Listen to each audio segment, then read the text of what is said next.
Today's movie is Chappie, and it's thoroughly, aggressively okay. Nothing more or less. It's a movie best watched on Netflix. It's a 5 out of 10 if there ever was one. However, Chappie does deserve credit for transcending my expectations. It's still quite a bit better than I was expecting it to be. I was expecting a complete train wreck due to the director's horrible previous film, Obamacare the Movie, and the terrible marketing campaign. And the movie really wasn't one. So that's good news, right? I don't think so. I had already made an extremely negative review for it, and now I can't use it. Chappie? More like crappy, am I right? I worked all night on that. So let's talk about this movie's story. If you have seen any of the marketing campaign for Chappie, you have been lied to. See this poster?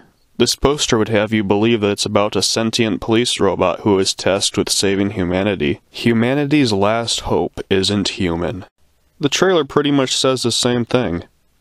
Yeah, that's not this movie at all. Saving humanity factors in here about as much as it does at the cheese rolling festival. What really happens is that a police robot named Chappie is created and given sentient life to by Dev Patel. He's that guy from that one really terrible movie. And also The Last Airbender. Chappie is then stolen by some thugs who train him to rob and assault people. The movie is more about Chappie, who has the mind of a child when he comes to life, learning how the world works and dealing with conflicting messages from Dev Patel, who wants him to live as a moral, upstanding citizen, and the thugs who try to bring him into their violent, lawless way of life. Despite the fact that Sony lied about it in their marketing, I actually kind of like this storyline. Chappie is likable enough, and it was interesting seeing a character who didn't understand much about right or wrong or how the world works, being torn between the ideals of his creator and those of the people who raised him. But sadly, Chappie ultimately drops most of this silly character development stuff because it wants to also be a big, dumb, R-rated action movie. Meanwhile, in a more useless plotline that doesn't really come into play until the end, Hugh Jackman is out to destroy Chappie and the other police robots that Dev Patel designed, so that the weapons company he works for will be forced to use the bigger human-controlled ones that he designed instead. This storyline is so laughably contrived and Jackman's motives are so ridiculous that it should have been cut out entirely. It's clearly only here so that we could have some action and explosions at the end. It really brings the movie down.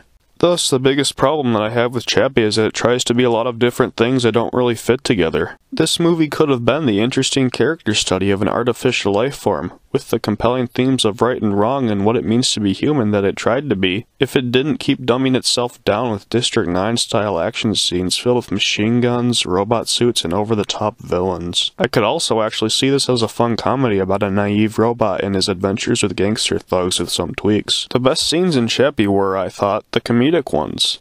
There's a scene in which Chappie has to help the thugs steal some cars even though he has no idea what he's doing.